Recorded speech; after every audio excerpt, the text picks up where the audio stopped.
I think we're back. We're doing a catch up. Let me twist here as I'm looking at you, little more. Yeah.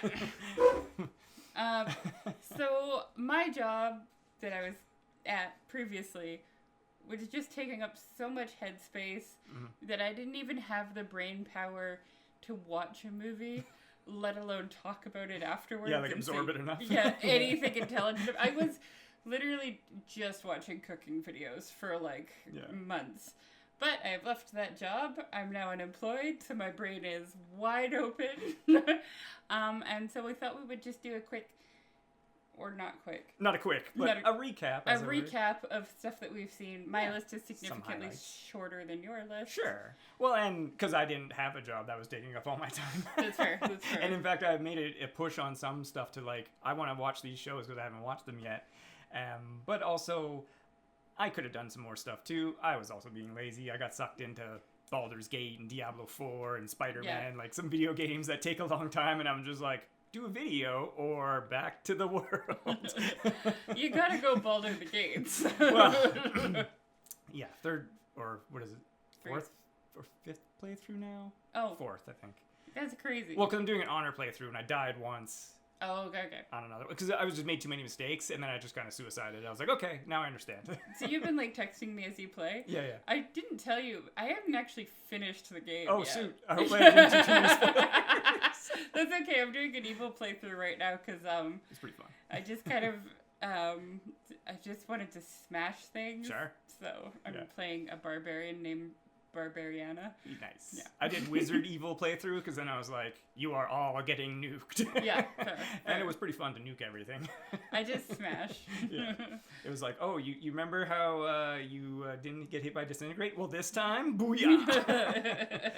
Anyway, good stuff. But yeah, like I said, a nice catch up to see what thing because there were some movies that came out, some big ones where we wanted to do episodes and it just didn't work out. Yeah. And so I was like I said, when we were talking about doing this, I was just like, there's at least two I want to bring up for sure. But there's just, like I said, I mean, you can see my list here, but it's like I got a whole bunch of stuff, movies and books and podcasts that I've been checking out. But do you want to just go one? Sure, just start wherever you want to start with something notable. I was going to bring up something more, chronological. Oh no, closer I'm to the all end. over the map. Yeah, that's what I mean. Okay. Yeah. Sure. So, I just finished watching season 19 of Taskmaster. That's one with Jason Mantzoukas, right? Which had Jason Mantzoukas, which I thought you might be interested in. Wow. I heard it's really good. It's hilarious. Yeah. He's hilarious in it. He's not trying to win. He is just an agent of chaos. I mean, that sounds about right for him. Yeah. It was great. I cannot recommend Taskmaster enough. Mm-hmm. I love Greg Davies. Nice. And I have a weird crush on him. But yeah, it was a fun season. It brought, because I want to say around season 14, 15, it really started, because in the beginning, seasons 1 to 7 or 8 maybe, the tasks are left up for interpretation. So you see people get really creative with ways to do the task, or to find a way to do it faster or do it better or whatever it is. And then they kind of tried to put a stop to that, so the tasks kept getting more and more specific. And then it's just watching funny people look stupid trying to do something difficult, which is still entertaining depending on who's on the show. And obviously they were exceptions to the rules and everything. Sure.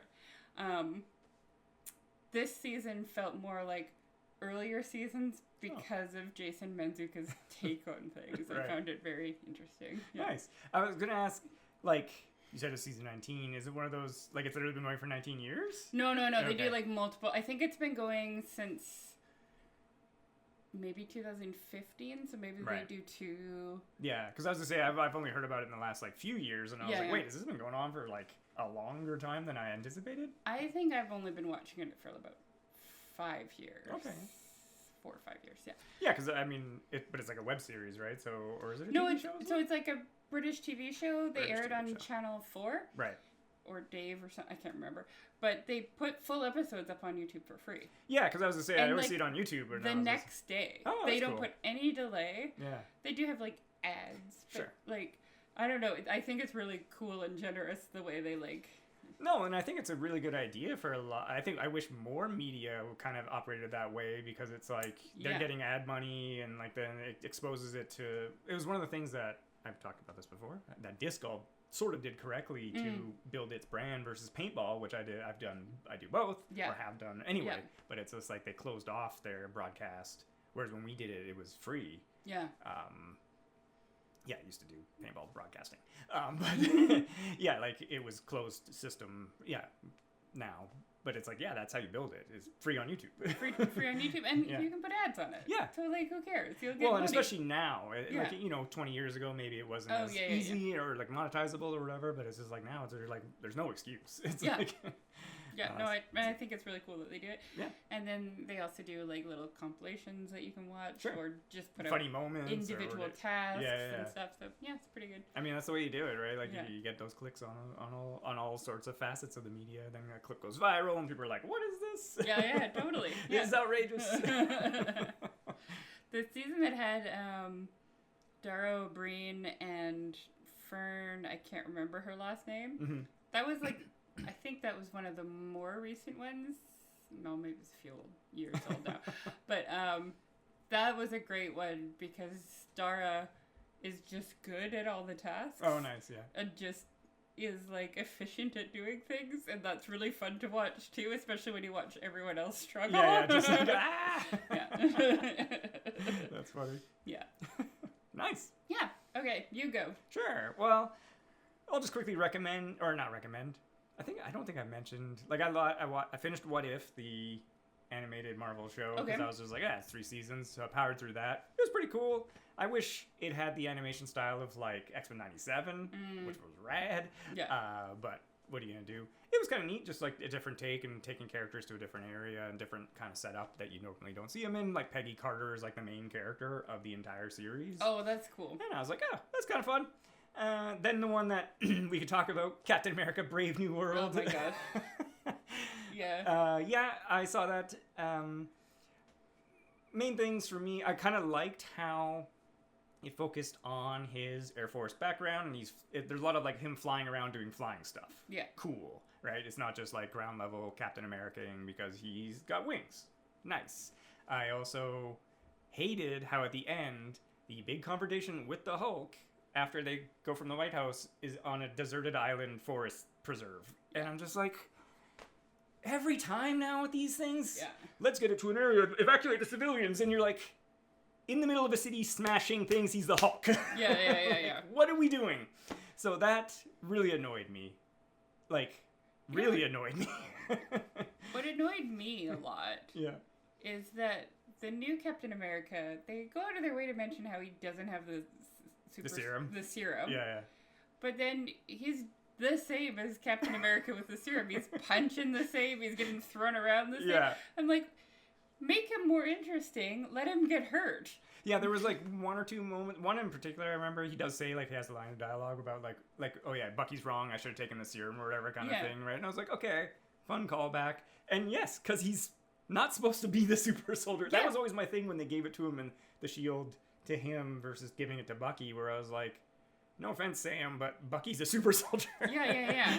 Right? Like, there's another level there. But, I mean, it still had some good stuff. The funniest thing about it was, as well, like, just, like, it was delayed, and then maybe there was COVID, and this and that. So, ballooned in production for, like, a million years. I don't know, Harrison Ford was fine. He was all grumpy Harrison Ford, which I was like, here's my thing with Harrison Ford. Yeah. He just looks like an old man to me now. Sure. He doesn't, like, there are actors who are older than him, like Anthony Hopkins. Sure. Does not look like an old man the way that Harrison Ford looks like an old man and sounds like an old man. He sounds like before every take, they told him his line, and then he said it, and then they were like, good enough.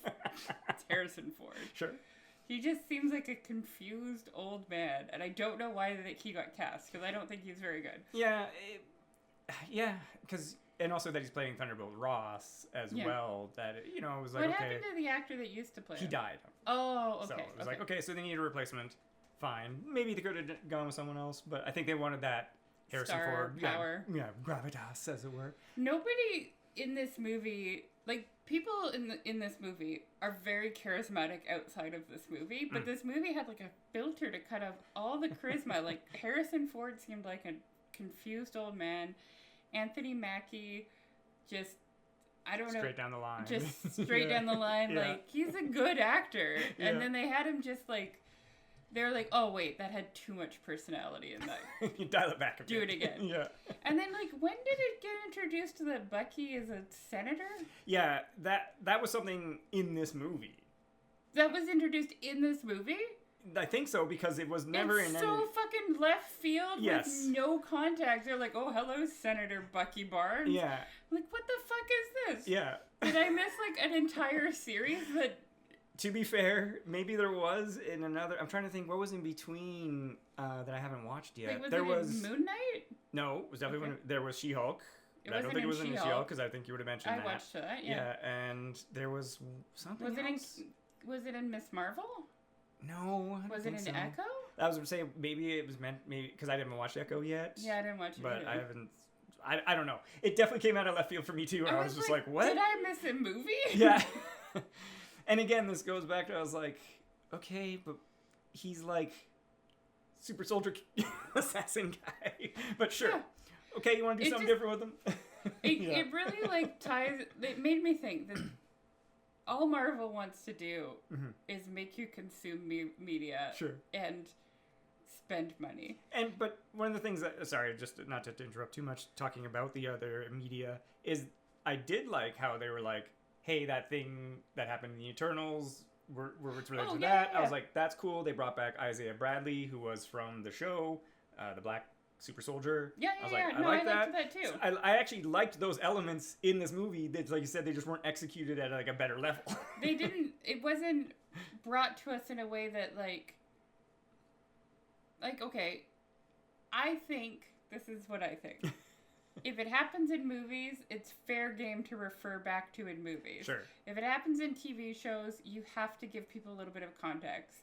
Because otherwise, like, what are we going to go to a movie eventually and just be like, what the fuck's going on? Well, because it's in, like, an episode of What If. Yeah, like you said, we talked about this before. It's, you know, this the Marvel dilemma that they've been running into, whereas in the beginning it wasn't this, and now it is this, and it's just like you guys have lost the plot a little bit. But anyway, we don't want to spend too much time on Captain America: Brave New World.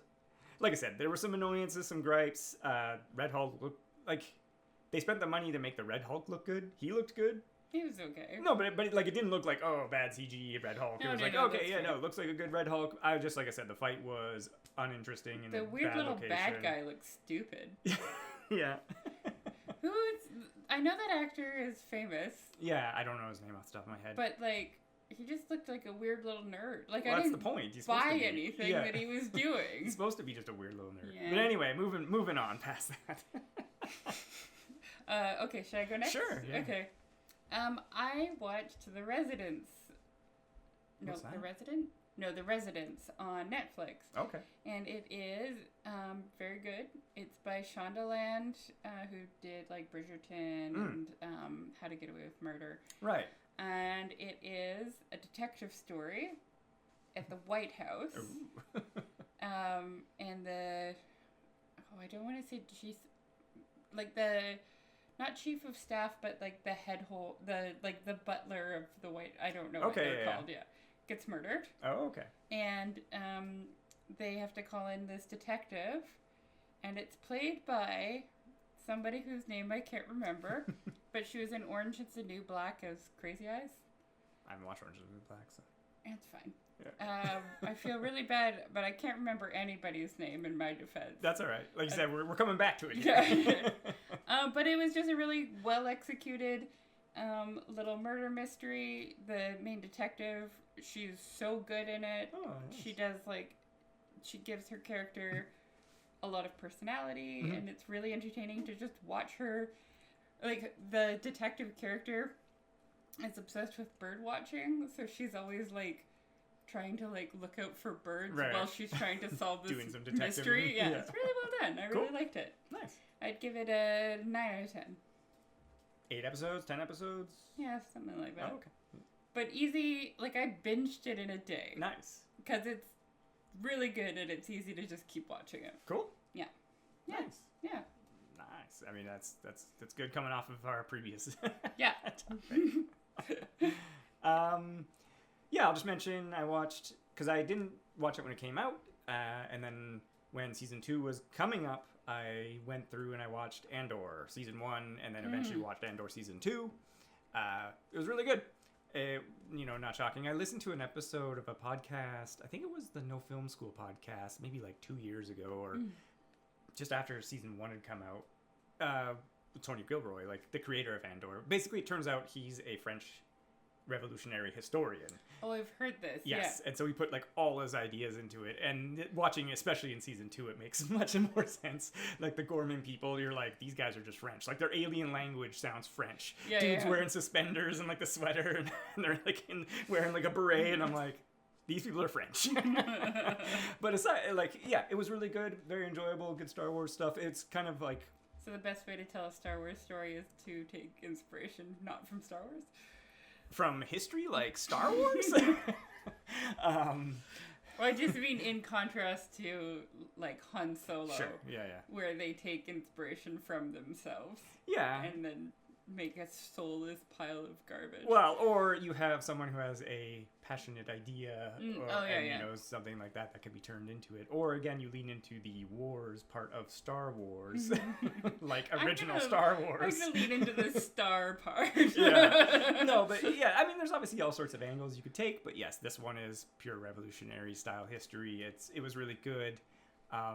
For me, though, my main issue with it is that in the last season, in the last episode in particular, the last season goes for 4 years before the Battle of the Death Star, all the way to the Battle of the Death Star. Okay. Because the end of the season is when he's leaving to go meet the guy that he meets in Rogue One. And so for me, that kind of created a constraint where the last half of the last episode wasn't like a crescendo thing. It was more just kind of like setting up, meandering, and like, okay, I'm going to go do this mission. And I was like, you kind of... It could have ended, say, 2 months before that, or so then there's time in between, so then it can tell its big story and crescendo in the last episode. It still had a big climax, but it was like halfway through the last episode versus all the way. That's fair. Minor complaint, structural issue, because I was really kind of shocked. I was like, wait, what? It bumps like right into it? Because I had heard that it goes to the beginning of Rogue One, and I was like, yeah, that makes sense. But it was like, no, literally up to the beginning of Rogue One. And I was like, oh. So, minor complaint, but overall, good stuff. It was kind of interesting to see the Diego Luna character, Cassian Andor, become like a cool character. All right, cool. Yeah, enjoyed it. Nice. Would recommend. Nice. Yeah. I watched Department Q, which is another Netflix show. Sure. And it stars, I think his name might be Matthew Good. I don't know. Matthew Medium. Matthew Just Okay. Yeah. Oh no, am I just thinking of? I mean, there's the singer Matt Good, but I think I'm just thinking of the singer. But you might not be thinking of him. There might be an actor named Matthew Good. His name, I'm pretty sure, is Matthew. Okay. It doesn't matter. He was in Downton Abbey, sure. And he was in The Crown. I mean, you're not going to get me on those shows. And The Good Wife. Yeah, sorry. Oh, and The Discovery of Witches. He played Matthew in that. Maybe that's what I'm thinking. Yeah, like that's why it's sticking in your head as Matthew. Anyway, Department Q. Department Q. Yeah. Is a fun show about murder.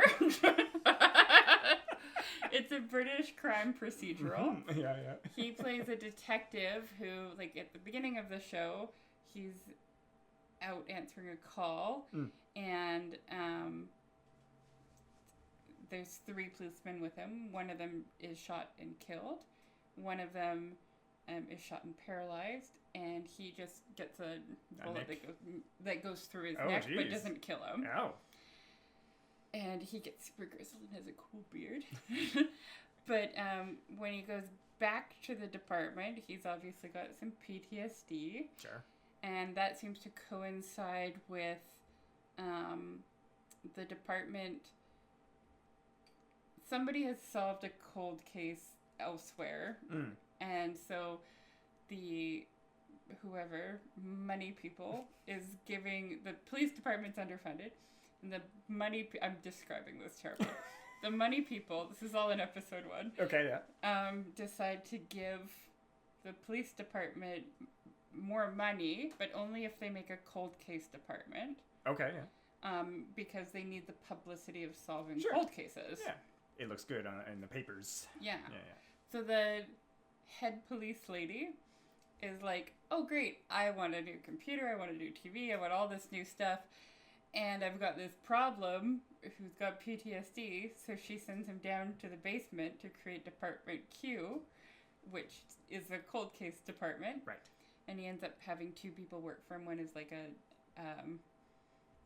female detective who's a bit younger, and she's really fun in the show. And she, something had happened that had given her PTSD as well, so he takes her on. And then the other is a man. A man. A man Yeah. who is from another country that is not England, but I can't remember where because my brain doesn't work anymore. Sure, no, it's all good. And he wants to be part of the police department, but they kind of keep brushing him off, so he ends up joining Department Q as well as like an admin person. I was about to say, yeah, it was like an outside contractor or something. Yeah. And and then they pick a cold case, and in the first episode you're kind of seeing like this public defender kind of lawyer lady have this case, and you're like, oh, maybe she's gonna be like who they talk to, but then it turns out that it was all in the past and she's the cold case that they have to solve. Yeah, it almost sounds like a similar premise to the original, like the idea of the X-Files. Yeah, it's like the X-Files, but not supernatural. But that's what I was saying, but just not supernatural. It was like, no, we're going to look at these cold cases that are weird. And it's super fun, and every single person they picked in it is super charismatic and have great chemistry, and they're excellent on screen, and it's written pretty well. I mean, it is, like, let's be honest, far-fetched towards the end, because it's one case for the whole season. Oh, really? Wow. And it's pretty silly. Like, if I just described what it is, you'd be like, that is so stupid. But, like, the show does a good job of, like, tension and, like, dishing out a little bit of information at a time. And no, that's funny, because that reminds me of Hannibal. I thought that's what the scenario was going to be, like one... Cold case? Well, not one case. Yeah, one case for the whole season, and it was like, no, it's like one case every like 1 or 2 episodes. And I was like, whoa, they're just solving these murders like crazy. Yeah. No, but so then at least, like you said, it can give it time to like build. But then at the end, if you're like, it went crazy. The thing is just like, I'm like, okay, I get it. I get what you got to do something. You got to do something big. You got to have. Sure. Yeah. Wow, I'm at the end. Give them a razzle dazzle, but at the same time, I'm like, okay, that's.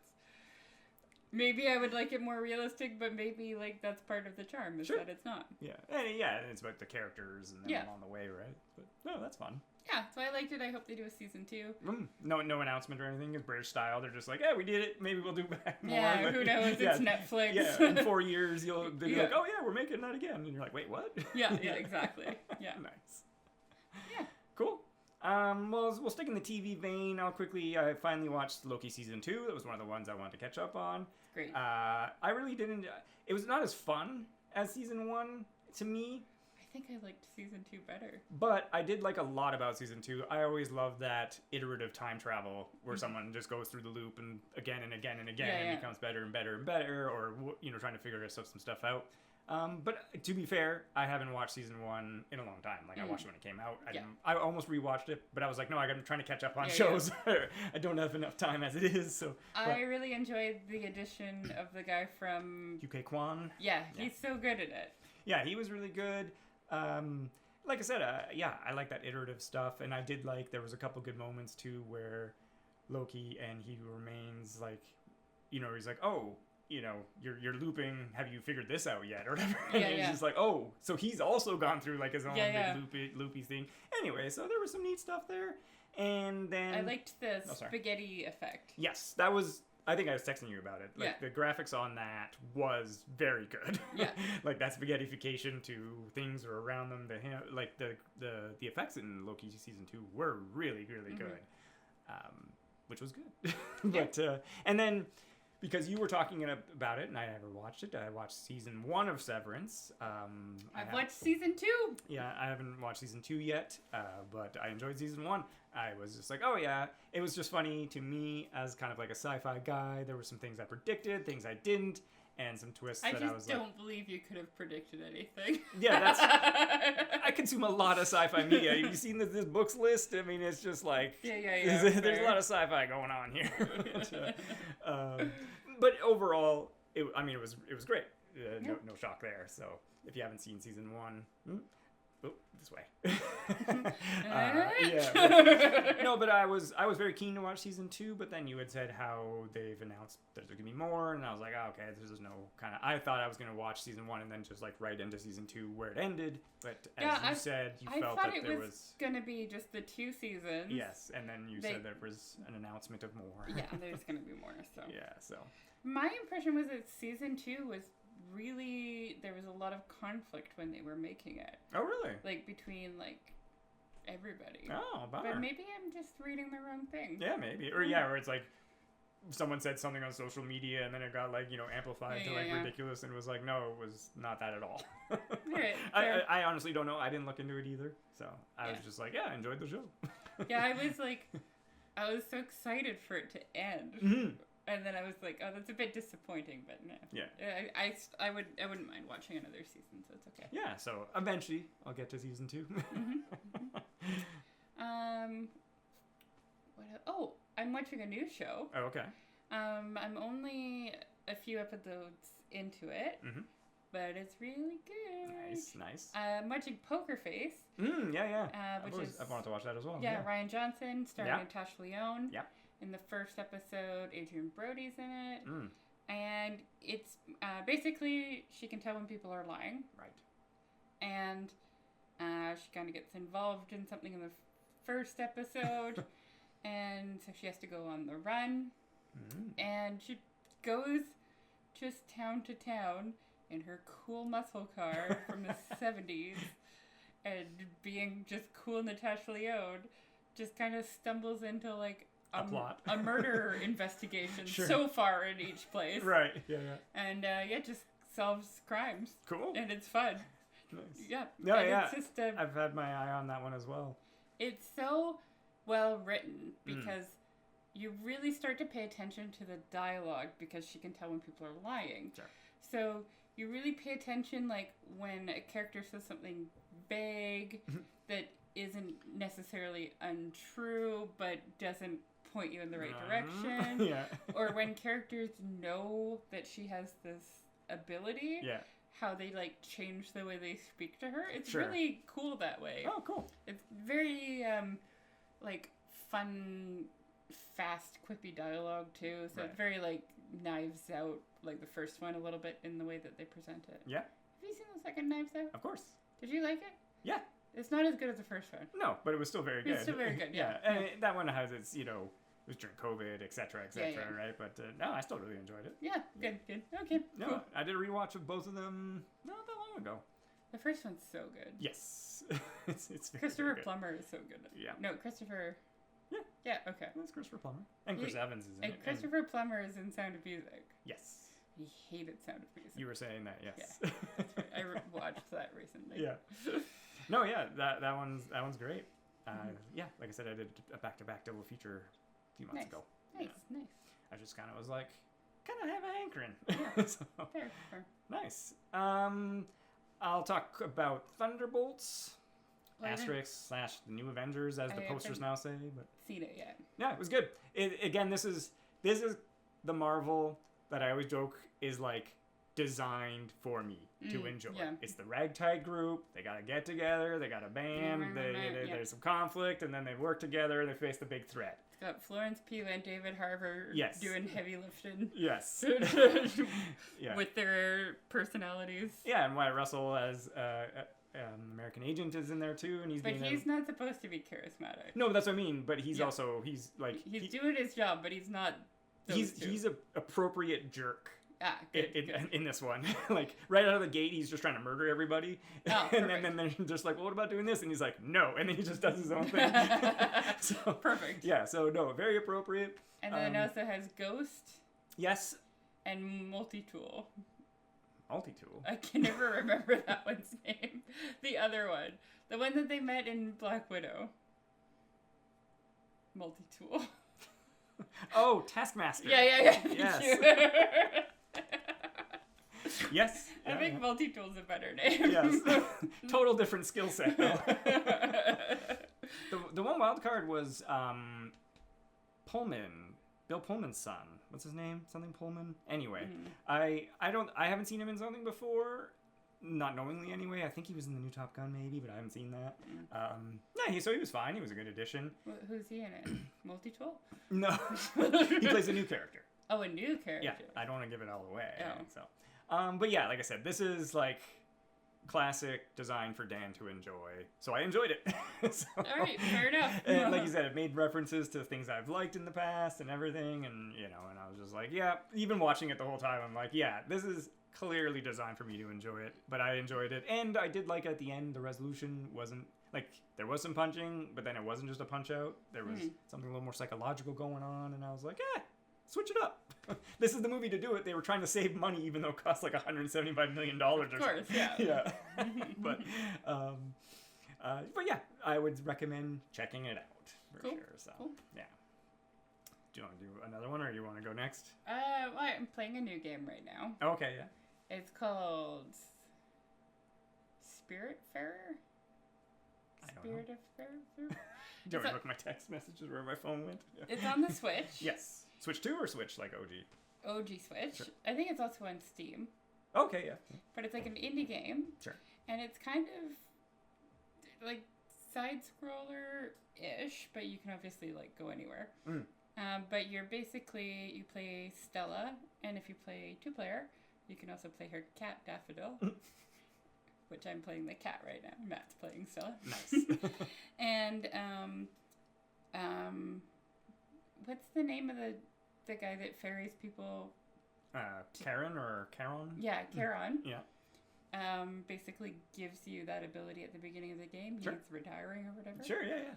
It's and so you go around and you collect little spirits. Yeah. And you have a big boat that's almost like a big dollhouse that you could build additions to on and stuff. Right.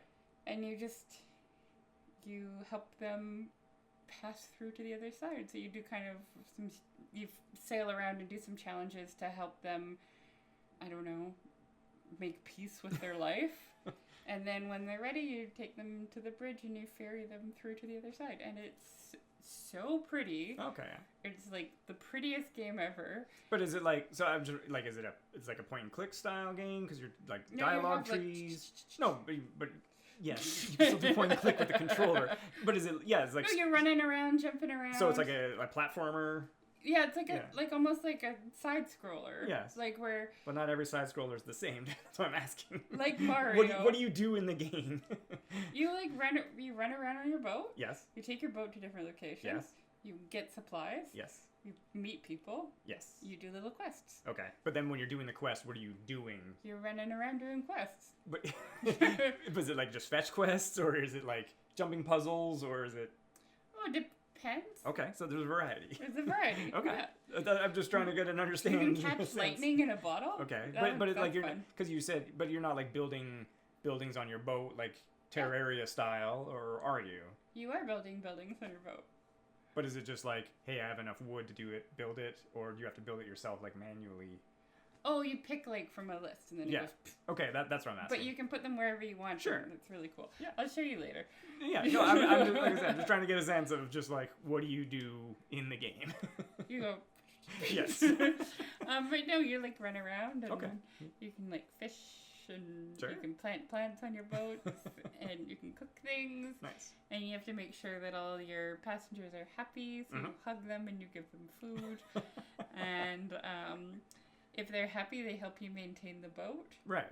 And if you sail through a lightning storm, you can catch lightning in a bottle. And if you sail through a jellyfish storm, you can collect jellyfish for stuff. Yeah. So, yeah, I'm just like, so it's like a Stardew Valley type thing transposed to Charon boat. Yeah, I'd say it's like a little bit Stardew Valley-ish, I guess. But you're also doing like little quests. Sure. Well, Yeah. you used to quests in Stardew Valley. No, when I play. Fair enough. I just grow things. Yeah, but you can do that. Yes, I suppose. Yeah. Okay. Cool. Yeah, it's really cute. Yeah, you're having fun. You're having fun. Yeah, it's good. Nice. I think you'd be impressed with how good it looks. Sure. No. Yeah. I mean, Yeah. I love a good art style, right? And it helps draw you into the games. So I've been learning a lot about like animation lately. Mhm. We've been watching a lot of like videos just on like different animation principles and what makes good animation and bad animation and Welcome to my world. yeah. Yeah. And like this game has been meticulous about giving their characters personality through animations. So Mhm. like the idle animations are just really great. Yeah. Like the cat will like basically start rolling around and playing with a ball, like that kind of thing. Yeah.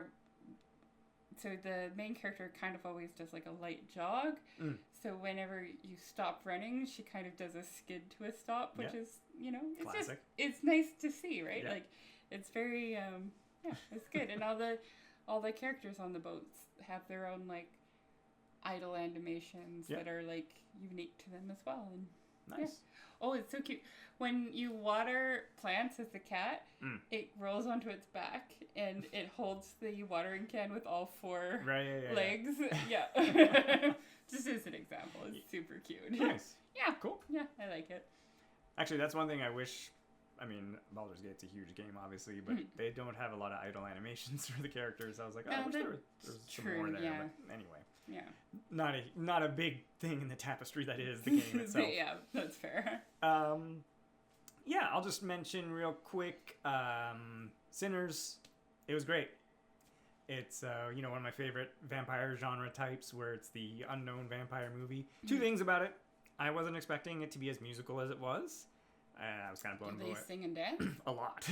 Whoa. Yeah. I was very surprised. Soundtrack's great. I've listened to it just on its own. And the second thing I wasn't expecting, I think this is in the trailer. This is because I don't watch trailers. There was 2 Michael B. Jordans in the movie, Oh. which I wasn't expecting that. And I was like, oh, which is cool because then, just he's a charismatic actor and etc. So you get twice of him. But there was one great shot that they did to clearly like show off how they're pulling this off, where one of the characters, they were in World War I, so one has like shaky hands, like PTSD.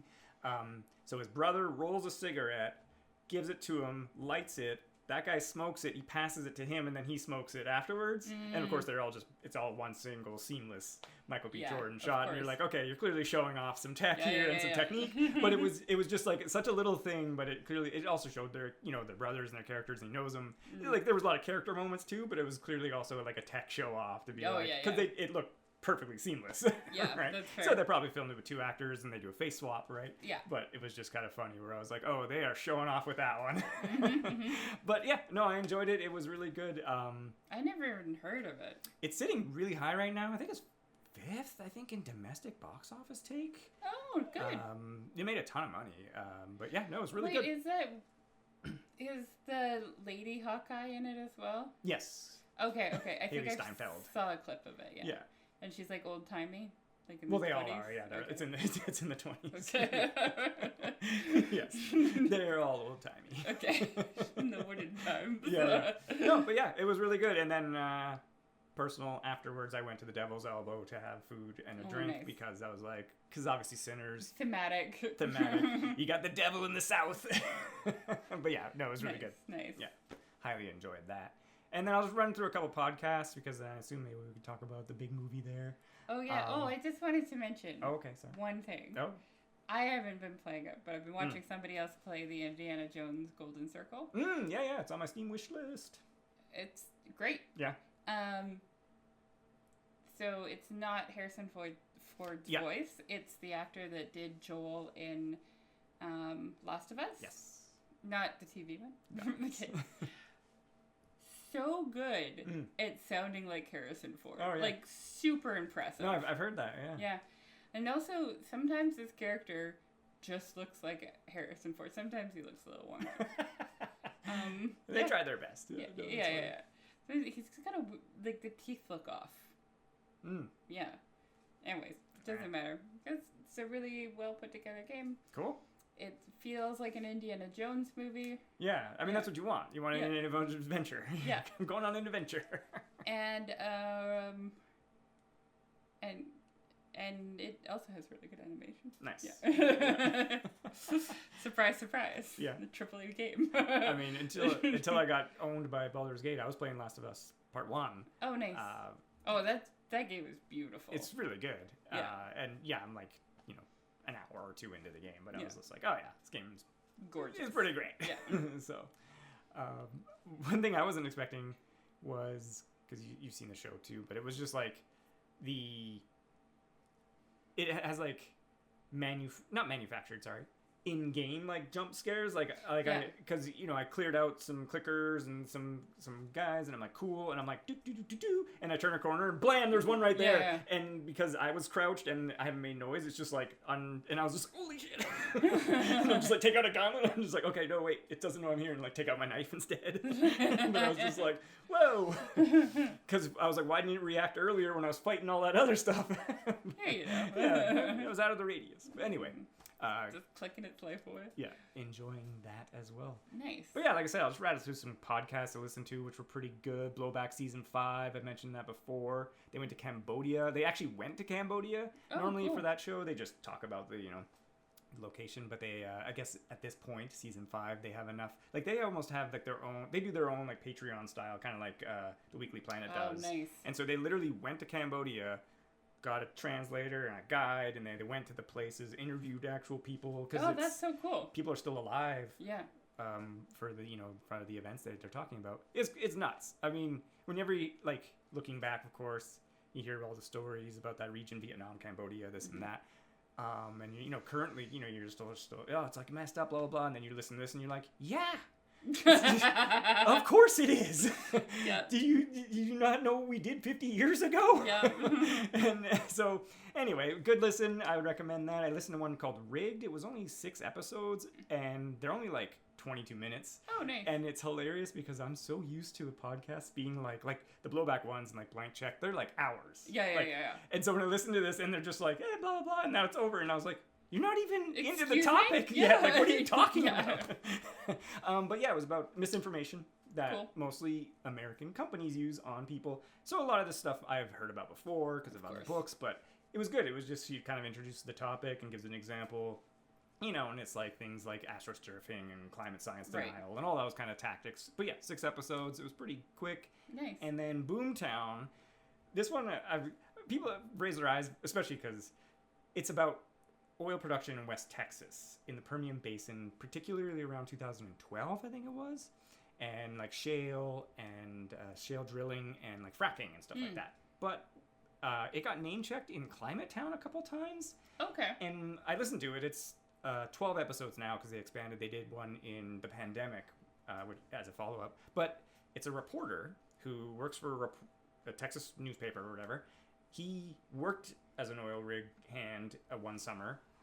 His dad did too, and his mom also, I think, runs like a ranch there or whatever. So he's from Texas, and he's from the area, and he just goes around, and every episode's kind of about like one topic. So it starts in the first episode about like the history of the oil industry there, and then like the fracking technology, and they do like a 2-part episode where he interviews, or a woman reporter helps him, and she was a stripper in North Dakota and also went to Alaska, like following oil jobs, and she's a reporter now, and then she comes down to Texas and then interviews people who work in strip joints or in like like lingerie cafes kind of thing. Yeah. And so they do 2 episodes of that in the middle, which I was like, whoa, this was kind of out of nowhere. Yeah. And it was kind of interesting, just like getting this perspective on these workers there, because like the one woman they interview who works in the lingerie cafe, she was just like, she's like, I work from like 7 to 3 and I make, good money and I get to see my kids more. She's like, this is a great job. And she's like, the oil workers, they're all great. She's like, the execs all suck. Of course. Yeah. But so anyway, that was kind of crazy. And then, yeah, he just kind of, there was a couple episodes that weren't as interesting here or there, but overall, I listened to it all in like a week. It was really good. Oh, nice. That's Yeah. awesome. Yeah, would recommend that Right. as well. It was kind of just a neat thing. Like I said, maybe some of the info was outdated now, or because they did do a pandemic follow-up where he calls people like Zoom during the pandemic and asks them, and they're like, hey, because oil went negative, right? Like it went to be basically being like, take our oil, and people were like, no, we don't want it. And so they were just like, how that affects jobs and the economy and all that kind of stuff like that. Anyway, so it was kind of interesting because we deal with that as well with Alberta, of course. They have the oil sands up there. So it was kind of similar in some ways, the booms and the busts and stuff like that. So yeah, Boomtown was the name. Also interesting. And then I read a bunch of books. It's fine. Some Stargate books. I read an X-Files books, which was hilarious. The Stargate ones are always funny to me, like I mentioned before, because they have it's a book, so it's unlimited budget. So they just do wild stuff. Of course, yeah. Right? That you could never do on the TV show unless, because you'd need a $200 million budget. Yeah. Right. So they're kind of fun to read just for that, because they're just big spaceships and crazy stuff's happening. I have got sucked into this weird world that I need to tell you about. Sure. I don't know what made me think of this. Okay. It's an app that has just unlimited weird little low budget movies that are cut up into minute long clips. And they're just they're trying to do the romance novel thing, but it's just the lowest budget, the worst acting, the stupidest script. It's so they're so weird to I can't stop watching them because they're so intriguing. I'm watching it, I'm do people watch this and think it's good? Yeah, because they're oh, they'll be oh, we're in a palace, and it's obviously a our backdrop stock image and then just in someone's living room, but they've put dollar store crystals out or something, right? And they're these people, I hope they get paid, but the actors in them doing the best they can with what they've got. Yeah. But it's just, and I've been watching all the werewolf ones, which are even weirder, because then they're trying to do special effects that are bad. Yeah. That's one that I'm watching now. Whenever they shift into their wolf form, they go this, and they basically just put press-on nails on them that are really long, and then make their eyes glow in post. Nice. It's so fucking bizarre. Sorry to interrupt you, but I had to tell you about this because it's. I'll show you one later. It's the weirdest thing I've ever seen in my life. I don't know why I keep watching them. Well, I mean, clearly very intriguing. Yeah, it's they write it, I think, based on what is available to them. Sure. So oh, I know someone with a pool, so we have to write a scene with a pool. But is this a production company, or is it just some don't people? Oh, okay. No. Okay. And they're all short. They're all cut up in they'll be it'll be a story that it's 60 minutes long, but they cut it up into 1 minute episodes. Oh. It's so fucking weird. Yeah. I think it's a scheme to get you to watch ads so that you. Sure. Yeah, because I was going to say, I mean, that's not unheard of, where people make a short and then potentially they can be expanded by somebody else with more money to be oh, we like that kernel of that idea. No, but they're movies. Yeah, that are cut up. Yeah. And sometimes there's repeat stuff. There was one that I was watching and they used the wrong pronoun. It was supposed to say he would never betray me, but they said him would never betray me. It was so weird. Yeah, and you're was that in the script? And but just they no one. have lighting. Yeah. They have multiple camera angles. Yeah. And they have cast, but it'll be oh, the whole wolf pack is here, and it's 6 people. Sure. I mean that's in a hotel lobby, probably filming at 1 a.m. and hoping that no one stops them. Yeah. It's so fucking weird.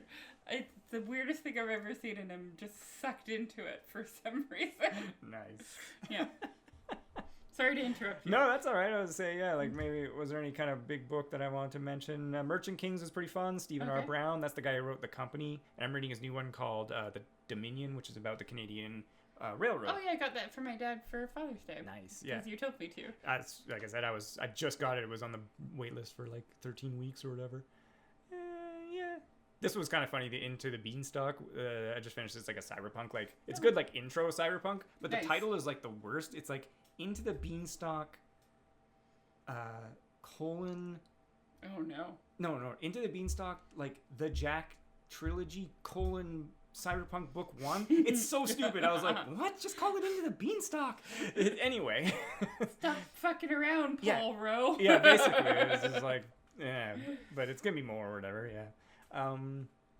A couple comics, which were really good. Mm-hmm. Die was incredible.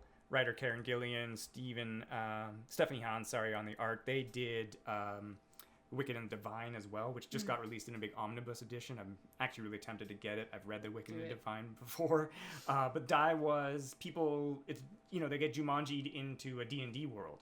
Oh yeah, you're telling me about this. It sounds cool. Yeah, they come back after 2 years.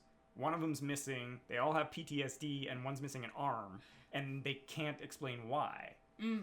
And then you find out later in the comic it's because they gaze themselves magic themselves so they can never talk about it. Oh, wow. Yeah, but I was really surprised how meta it got. It got super meta about games. They meet J.R.R. Tolkien and crazy. H.P. Lovecraft and all the, and I was just like, whoa, this went kind of in different directions, but it was really fun. Highly recommend. And the other one that was pretty cool was East of West. Finally, I got that. Jonathan Hickman, they released a big omnibus edition of that because it was out print for ever. Oh, yeah. And it's basically what if during the American Civil War, the Horsemen of the Apocalypse landed in the middle of America? Ooh. And then basically the Civil War ended in a total different way. And so it's a couple hundred years or maybe 100 years past that time. And so there's weird sci-fi tech and sword of magic and Texas is its own country. The Union in the North is its own thing. There's all these, the indigenous land, they have huge swaths of it, and it's all people go near it, they just die from magic. In post-apocalyptic, yeah. Sci-fi, Texas always becomes its own country pretty quick. Pretty quick, yeah. But yeah, so it has all those, and Jonathan Hickman, of course, he's the guy who wrote, he did the reboot of the X-Men that I really liked, House of X, Powers of 10, and the Fantastic Four one, and he's doing, he did Gods, which was really good as well, that I recently read. So anyway, those were really good. Highly recommend those two comics. Big omnibus is available for that. Although I don't know the East of West one, if it sells out and then it's just done. Yeah. I was surprised I was able to get the Die one. It was just this nice hardcover, I could show it to you. It was black and red edition, and I was like, whoa. And the weirdest is that it says 1 on it, and I was like, there's no more, I don't think. Why they just put no number? Now I'm confused. But I think one of the main ones we want to talk about, or I want to talk about, if you want to talk about it. Yeah. Mission Impossible, Final Reckoning, dun dun dun. We're Tom Cruise in. We're finishing this this 10 movies or whatever. Or is it 9? 7? 10? It's 9 or 10. It's 7. No. Is it? I think it's 9. It's not 9. It's 7. Because there's Mission Impossible, Mission Impossible 2, Mission Impossible 3. 8, sorry. So okay, yeah. So I was more right. Yes, you were more correct. And really, Dead Reckoning and Final Reckoning are parts 1 and 2 of the same movie. Well, they dropped that after people were confused by the marketing or whatever. Yeah, that's fair. Here's the thing I'll say, right out of the gate. The movie was extremely entertaining. Yes. For a 3-hour movie, yes. Exceedingly entertaining. Yes. And I don't know if it was a good Mission Impossible movie, though. Was my main problem coming out of there. Also, when he's in the submarine... Goes on too long. Actually, I thought so, but then I didn't think so. I thought it was very impressive, very cool, some cool tense ideas. They didn't have to do it the way they did it, though, because that's caused the huge delay because the submarine broke down, and then they had to... so the movie, it was you could have just built a tank... Yeah. And spun it with some water. Yeah. You didn't have to use a submarine. But you wanted to. I understand that. And so I was just there could have been a more economical way, but that was kind of part of the, it's almost the marketing and the mystique of it. It was no, they got an actual submarine and they're doing this stuff. Yeah. And I'm like, cool, but you could have built a tank and we wouldn't have known the difference. When they do the Inception hallway spin, you're not well, they clearly built a hallway and they're just spinning it. You're like, no, I'm visually, this is great. Yeah, exactly. Yeah. So there was that. But overall, like I said, it was extremely entertaining. But I don't think the two of them together, especially, like I watched Reckoning before watching Final Reckoning, like the day before. Like I was like, boom, I'm focused in. The two of them together, I just don't think they make a good Mission Impossible movie. I thought Dead Reckoning makes a good Mission Impossible More movie. so than this one, yes. I don't think they'd flow together very well if I was just watching them. Yeah, partially. But I did like... Wait, I watched it right before, too. Did you? Yeah. I loved Simon Pegg as, like, team leader. Yeah. He was great. I thought there was just too many callbacks to the entire franchise. It got a little much for me. Yeah. And again, I'm somebody who likes callbacks, but I was just kind of like, you've gone too far in this area. Like, because they tried to make everything about the algorithm, and I was like, no. Yeah. And my main problem as well with it is that, again, we went... This could be also because they always thought the franchise might end at certain points. Because they went to nuclear annihilation again, and it's like, you've done this like 3 times now. Yeah. Right?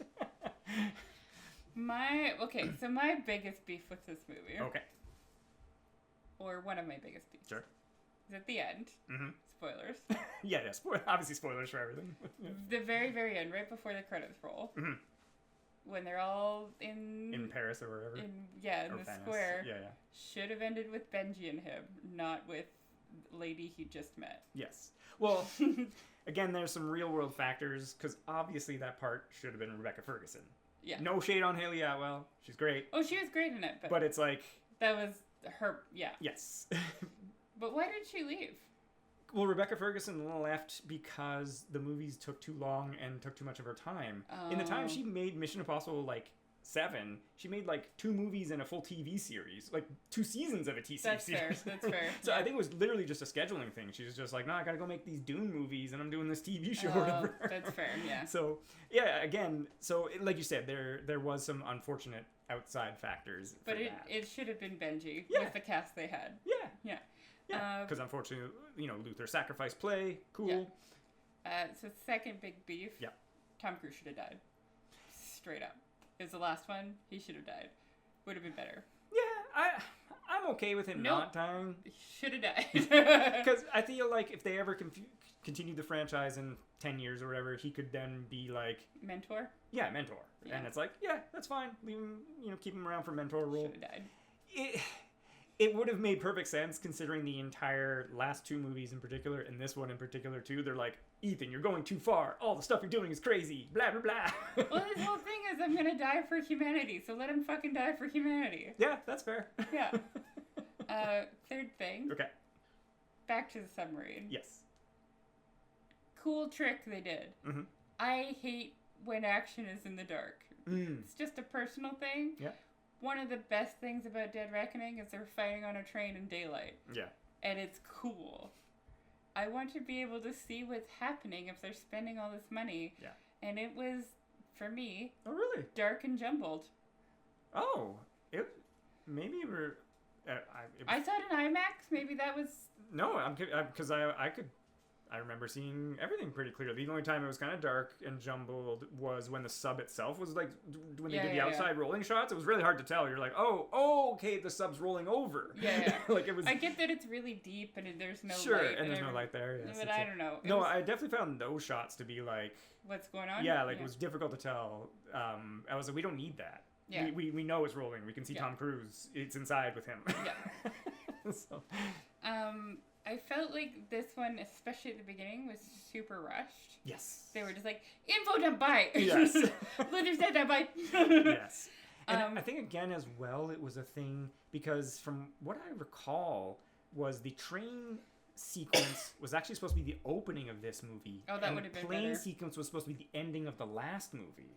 Mm. But again, there was like COVID jigger, like there was all sorts of stuff, so they had to remove stuff around. Oh, okay. But I could be wrong, but I thought that the train was supposed to be the beginning of the second movie. That would have been better. Yeah, and so, like you said, because it also felt rushed that how they were wrapping up well, not wrapping up, but like reintroducing bad guy. I forget his name now off the top of my head. Yeah. When they're just like, he's out. The entity like doesn't want him anymore. It's you, Tom Cruise. Now go. And I was just like, what? What's happening? He just didn't get the key, but the entity could fix that. Yeah, like, yeah. What? Yeah, so it did feel really like rushed. Mm-hmm. One part at the beginning when they get kidnapped, and he's gonna. So I know that this is done on purpose. Sure. But they cut when he's gonna beat up the guys that were about to torture. Yes. What's her name? Oh, Palm? Yeah. No. Haley Atwell. When Haley and Atwell and him get. Yeah, right. And they just do like a cutaway. And the man was about to torture her, and then he Yes. gets them out, and then he's gonna like beat up man. Yes. And they just hold on her face, looking horrified. Yes. I was like, was the stunt choreographer sick that day? Like, what the? Why was a fight? Why? And I get it. I do get it. Yeah. But I'm just like, it seemed so out of place compared to what goes on in the rest of the movies. Well, and I was gonna say, of course, because they did that in a previous one, so maybe they didn't want to repeat because they did that in Rogue Nation, I believe it is. Where they Yeah, where he's gonna get tortured, and then Rebecca Ferguson helps him get out, and then he fights the torturer guy. Oh yeah. So maybe they were like, they didn't want to do that, or like they were already chock full of stuff. So I don't know. I think just Yeah. Didn't love it. Yeah. And I know other people liked it. Oh yeah, fair enough. I didn't love it. Well, and one of the things I didn't like in this, and I think they still continued on with it, and it was my problem with the last one, was the alteration to the IMF being like, oh no, they're all recruited from like criminals or somebody who did something wrong and this and that, and it was like, no, from the previous ones you get the sense that they're like beyond the CIA and the military special forces. They recruited the best of the best of the best. It's like, but yes, okay, fine, like, you know, hacker guy like Simon Pegg, that kind of could make sense, where it's like, yeah, you like broke into some databases, Luther, same thing. Yeah. Okay, but it's like, you know, giving Ethan Hunt the tortured past, and it's like, no, he was just like military guy. Yeah, like in the first movie, he's like straight buzz cut, like I'm just out of the military practically. I didn't like that, of course, but that continued through onto this, but fine. So yeah, it wasn't my favorite one. Yeah. I thought Dead Reckoning was much better, and I thought that the one before that, with Henry Cavill, Fallout. Yeah. Mission Impossible, Henry Cavill. Yes. Was the best one. Fallout was really good. Yeah, there's no doubt about it. I think I could watch that bathroom scene forever. Yeah, I mean, that's a great scene. Between the two, like you're saying, between the Final Reckoning or Dead Reckoning, I haven't seen Final Reckoning again, but I think I would agree Dead Reckoning is probably a better movie. Mm-hmm. But there was definitely, for the final-ish one, there was some spectacular sequences and some stunt stuff that was really cool. Yeah, I think Dead Reckoning had better pacing and like a clearer storyline. Mm-hmm. Final Reckoning, just the beginning felt so rushed. Yeah, no, 100%. Because even like you're saying, he's like, oh, I'm gonna go talk to Luther, and Luther's like, here's the thing for get the Podkova, put the thing. You're like, okay, cool. And then like you say, he's immediately like, oh, I'm trapped by a nuclear bomb, and you have to escape now, and then there's just like run away and then explode. Like, because the credits don't come in until like almost 20 minutes into the movie. Yeah. And like you said, it's all this like, get in the pod, Ethan, like learn the plot, and then like run away and explosion, and you're just like, whoa. It's like, calm down, guys. like it's like, okay, he gets in the pod, learns the plot. Then you do credits, and then we continue, but it was just, I don't know, again, like having to rejigger. Just simplify your fucking story. Yeah. It doesn't have to be, like, when stories get that complex, I always feel like it's because the writers know it's full of holes, and if they just keep piling stuff on, we won't notice. Yeah, fair enough.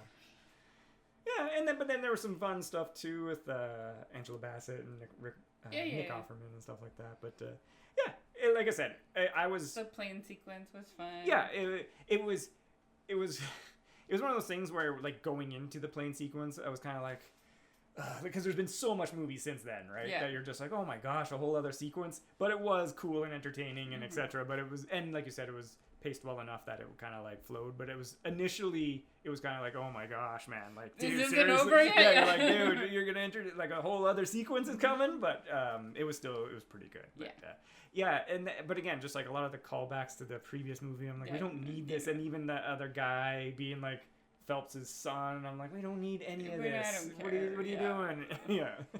Yeah. But So yeah, like I said, for me, it was extremely entertaining, and I would recommend watching it in particular. But I just don't think it rose to a good Mission Impossible movie level. Yeah. But as a action adventure type thriller, yeah, it was Whatever, great. yeah. Yeah.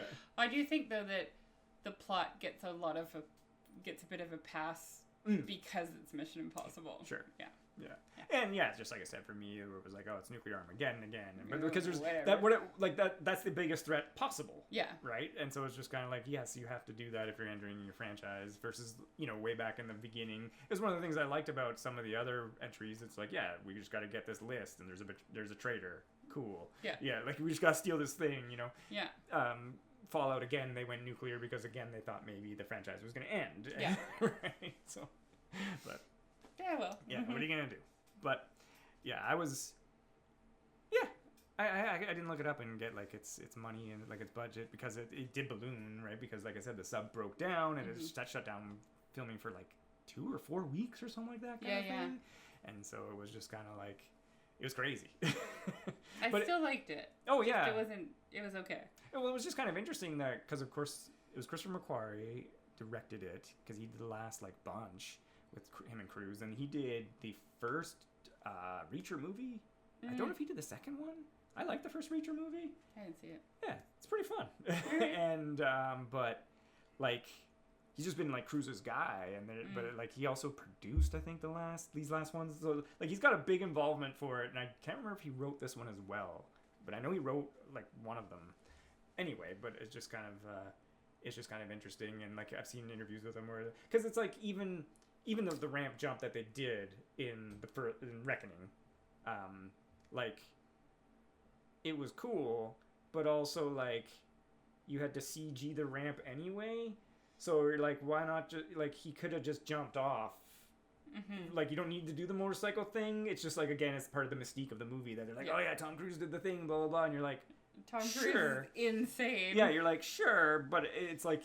It wasn't almost necessary. Again, like the sub-tank thing, that's just my point, that it was just like, it was great, but also like not totally necessary to do that, guys. You can just build a tank and then then you have full control. It doesn't matter if it's anyway. It was one of the people that I went and saw it with, but she was saying afterwards, she's like, I've got this conspiracy theory that Tom Cruise is just trying to kill himself and get other people to pay for it. Well, and then the last thing I saw recently, Ballerina. Me too. John Wick spinoff. Yeah. This one's funny because, again, it was like super delayed. There was rewrites. It was supposed to come out last year. Yeah. Who all knows what's going on? And at the end of the day, it was kind of like, yeah. Still, great fight scenes. Yes. And Ana de Armas. Yeah. Great action hero. Yeah. Typical heterosexual male, I like seeing Ana de Armas kicking ass. Yeah. Fair enough. So do I. Yeah. Shocker. Yeah. I thought that they made her, like, I liked that she got hurt in it sometimes. I liked that they mentioned that she has to fight differently because she can't just overpower, like, large men. She's not as muscular. I thought that they still made her too powerful because it makes John Wick seem less special if everybody is a John Wick. Sure. You know? Yeah, because that's always been the point, is that he's on the next level. He's the Baba Yaga. Yeah. But apparently so is she.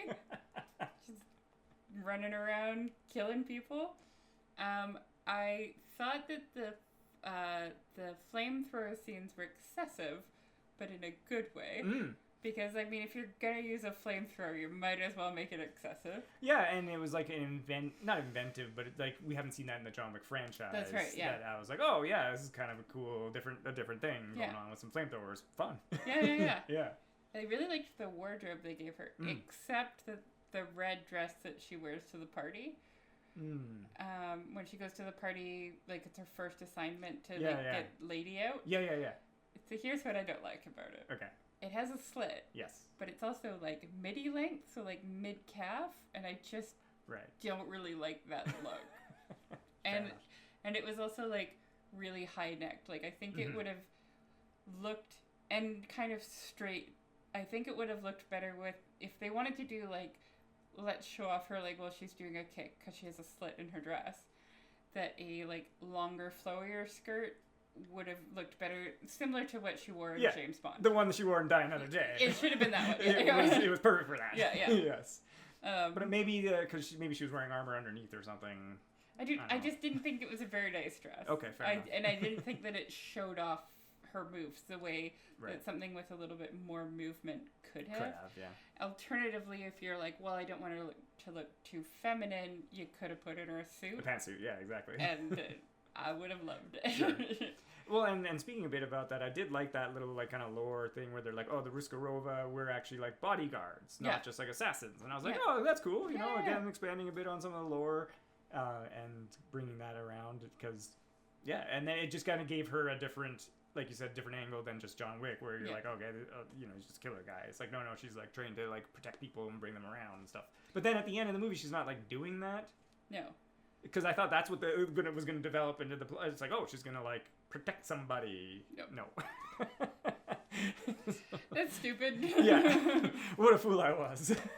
Because I was like, oh, that'll be a different twist rather than just, like, a pure revenge mission that she gets there. And, like, there's some kid. Like, oh, no, wait, she was protecting the kid and, Norman Reedus' kid. And Norman Reedus a little bit there at the end. But not in the end. I don't understand why people like Norman Reedus. He's on a popular show, I guess. I don't know. He just seems like someone my aunt would have dated that ended badly or something. I don't know. But maybe more of that is all I'm saying. Yeah. Did you know that John Wick was going to be in the movie? No, because I don't watch trailers or anything like that. So I did know that because I had watched the trailer. Yeah. And I was like, well, obviously... and it showed them fighting. And I'm like, well, obviously he doesn't die. Yeah. So maybe she does. And I was like, that would be kind of interesting. There would be, yeah. But no, I don't know what Keanu Reeves shows up and does kind of nothing, but also kind of kills the main bad guy for her at the end. Does he? Doesn't he shoot the guy? Gabriel Byrne? Yeah. No, because it has to be her. But he does shoot somebody, like, prevent them from shooting her, I think is what it is. So he first does he snipes a couple guys. He snipes the guy that's going to shoot her with a flamethrower. And then I think at the end he shoots the main guy and then leaves. No, because I thought it was still her because at the end of the movie, it's all like, oh, the family's still going to come after you. And they put the bounty on her. Because they would put it on John Wick then if John Wick shot the No, bad I think guy. they, like, thought she did or something. I can't remember, but it seemed like he saved her in the end. I definitely think he did, but I think she still, like, killed him. Did she? I thought it was, like... Because that was the whole movie, was the point. No, I thought it was, like, gunshot and then you don't see who pulls the trigger or something weird like that. Like, and it seemed like he had done it because then he was packing up his gun right afterwards. I don't remember, because my brain doesn't work. Well, and now I'm questioning what I just saw.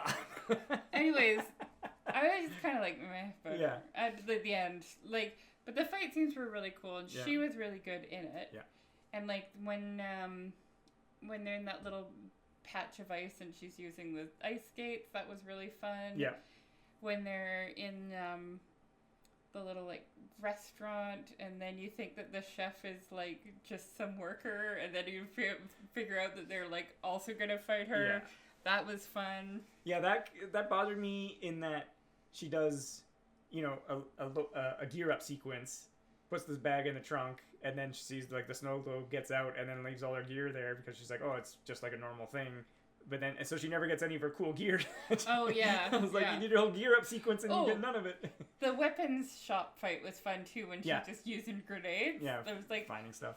I liked that they introduced earlier on in the movie, they're like, you can't fight big guys the way a big guy would fight a big guy. Totally makes sense. Yeah. And then they demonstrate that throughout the movie, which is really cool. Wow. They set something up, and then there's a payoff. Yeah, well, and it was funny because I don't know if you recognize in that restaurant scene, I think his name's Daniel Bernhardt. He was the guy who, like, comes in, and he's got very narrow features, and he fights her. He's in John Wick 1. Oh. And he's like, he dies in John Wick 1. He's like one of Okay. the main like bodyguard guys. But I think he's also like he's done stunt stuff with Keanu Reeves in particular, I think. But like he's done like Matrix stuff. Like he's done camera work, stunt work, like all through this era. So when he showed up, I was like, oh, hey, it's him again coming through. So Nice. yeah, like I said, yeah, he was a big part in John Wick 1 as well. So it was kind of neat to see him again showing up because I was like, well, obviously he's a different guy, but it's fine. Who cares? Yeah. Yeah, and then that was the Or is like, he? well, That'll be the next John Wick no, movie. because this one takes place in between like, what is it, 2 and 3? Who fucking knows when this I think I remember reading it that it's like between 2 and 3 or something like that. It's definitely it's either that or between 3 and 4, but I think it's between 2 and 3. But what was I gonna say? Yeah, you know, it was fine. It was fine. It wasn't like I didn't hate it, but and I think like you can see my note that I was just kind of like I was kind of surprised they ended it so much similar to John Wick 2. Yeah. Where it's just like, oh, we're just gonna high bounty and just a bunch of people can come after her now, and I was like, but you've already done that. Yeah. If this is a sequel setup, it's the same as John Wick. Yeah.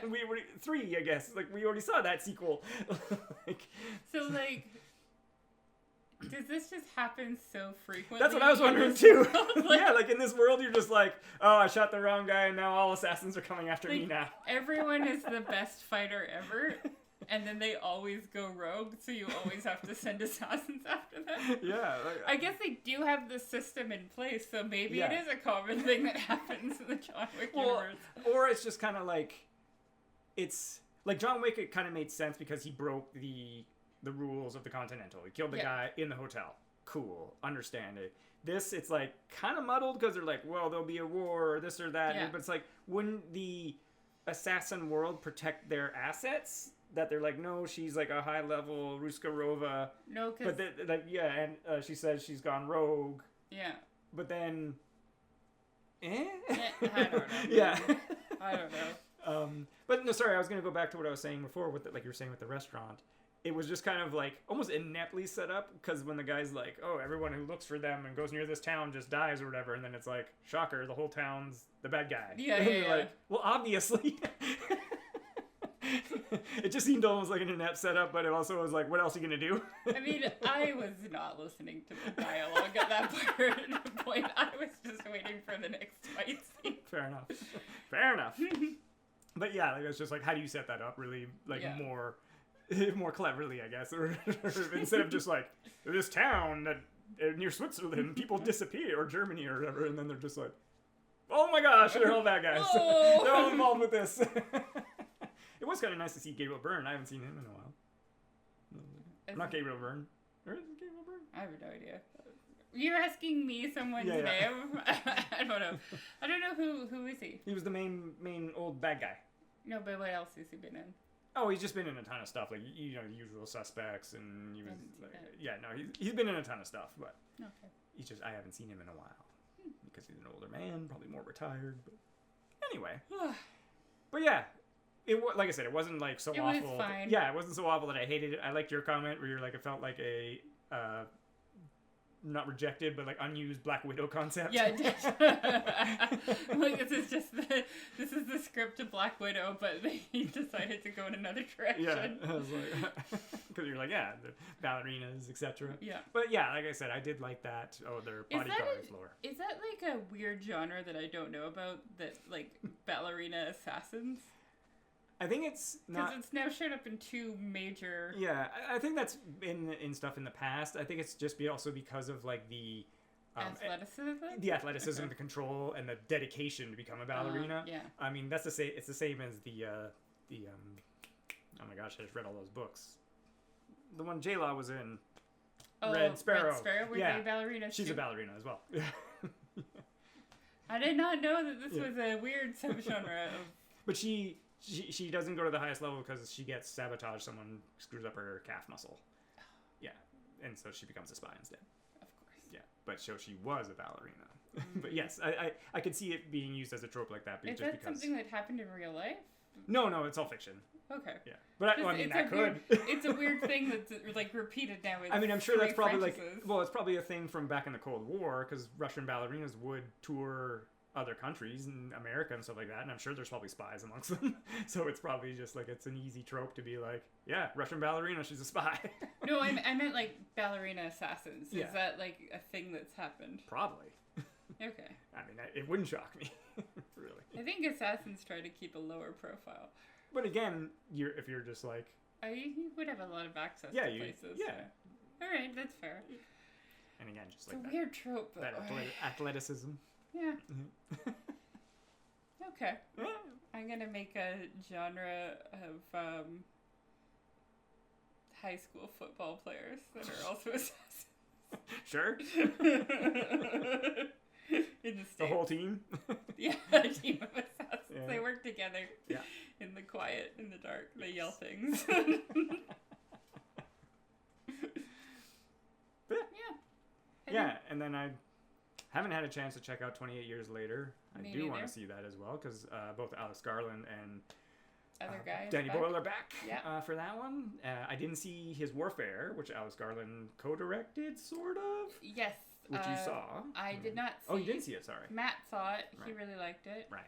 So yeah, I just missed a couple things, but yeah, sort of a catch up there. Yeah. Yeah. I think we'll wrap it up then. Sure. Thank you for listening to us again. I know it's been a minute, and I apologize. And we'll try to record more now that I am unemployed. And thank you for listening. Indeed. Follow us on various whatevers. Instagram, YouTube, Yeah.